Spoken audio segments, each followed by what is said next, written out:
En route vers Est-ce un qu'ils procès vont contre le PDC. violer ce règlement intérieur? Je ne pense pas.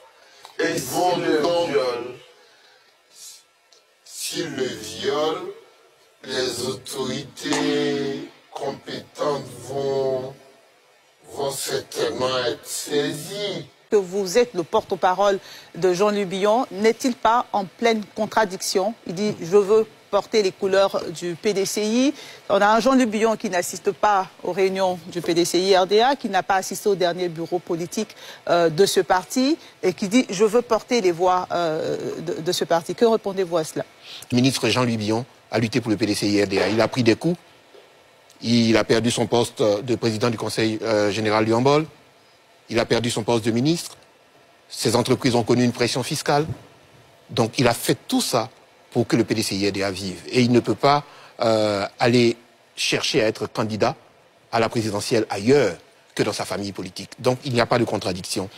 Vous avez parlé du bureau politique et de la convention. Il n'y est pas allé parce que les conditions n'étaient pas réunies. Quelles conditions? Il a toujours parlé de respect des textes du PDCI-RDA. Dans la réalité, le ministre Jean-Louis Billon est attaché aux textes. Alors, je vais vous dire pourquoi. Les textes du PDCI-RDA, et d'ailleurs c'est la même chose dans toutes les formations politiques, garantissent le ciment du parti. Parce que les textes, les lois, c'est vraiment le ciment de toute organisation. Si on ne respecte pas les lois, tout tombe, tout s'écroule. Et je l'ai ici, cette décision de justice. Le 8e congrès est illégal. Voilà. Parce que le président du parti n'a pas été élu dans la conformité. Et il faut lire la grosse. Beaucoup de gens s'arrêtent à la dernière phrase. Mais il faut lire la grosse. Et c'est écrit dedans. Voilà.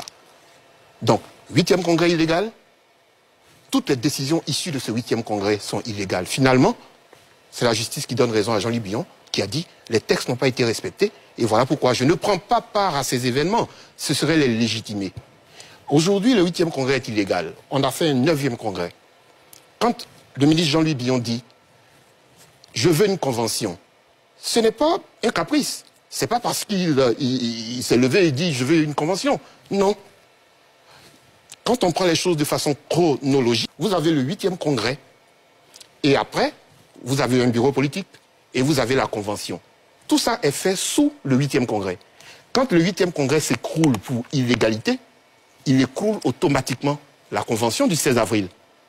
Donc le PDCI-RDA, à l'heure où je vous parle, n'a pas de candidat à l'élection présidentielle. Il faut refaire une convention. Et ça ne s'invente pas. C'est l'article 123 du règlement intérieur du parti qui dit que la désignation du candidat du PDCI-RDA à l'élection présidentielle se fait lors d'une convention qui est la convention d'investiture. Donc il est bel et bien dans son rôle et il est bel et bien dans sa famille politique en train de réclamer cette convention qui est là. C'est le règlement intérieur qui l'impose. D'accord. Indépendant ou pas, s'il n'y a pas de convention. Alors, pour répondre à votre question, je vais utiliser le même exemple. Elle est très claire. Oui, elle est très claire. Je vais utiliser le même exemple. Celui qui brûle le feu tricolore, on lui arrache son permis de conduire. C'est pas à ceux qui conduisent bien qu'on dit... Non, c'est pas ça. Non, j'arrive. D'accord, qu'est-ce que vous voulez dire? Alors, le ministre Jean-Louis Billon a été très clair. Depuis toujours, il répond à cette question. Il dit, je veux une convention organisée de façon démocratique. Si elle n'est pas organisée de façon démocratique, donc il y a une condition, je prendrai les décisions qui s'imposent à ce moment-là. Donc indépendant ou pas, finalement? Non, il ne sera jamais indépendant. Il dit, et je cite, il a dit à la conférence. Mais écoutez, Achibanga, s'il vous plaît, je reprends la parole. Pardon. Il a dit, il y a une myriade de mouvements, de partis politiques qui me... il y a des partis politiques qui me soutiennent, il y a un ensemble de mouvements. Et alors, je serai candidat et je donnerai la victoire au PDCI, RDA. Ça veut dire que finalement, avec ou sans l'accord du PDCI, il y va. Permettez-nous de comprendre. Il y va. Dire exactement? Il y va. Ce qu'il espère, c'est que tout se passe dans les règles de l'art. Une convention organisée de façon démocratique. Et de toute façon, ce n'est pas à la direction du PDCI-RDA actuel, qui d'ailleurs, du fait de cette décision de justice, ne tient même plus. Ce n'est pas cette direction qui doit décider de l'organisation de la convention. C'est l'article 123 du règlement intérieur qui impose les membres de la direction actuelle. C'est le règlement intérieur. Maintenant, est-ce qu'ils vont violer ce règlement intérieur? Je ne pense pas. Et s'ils le violent?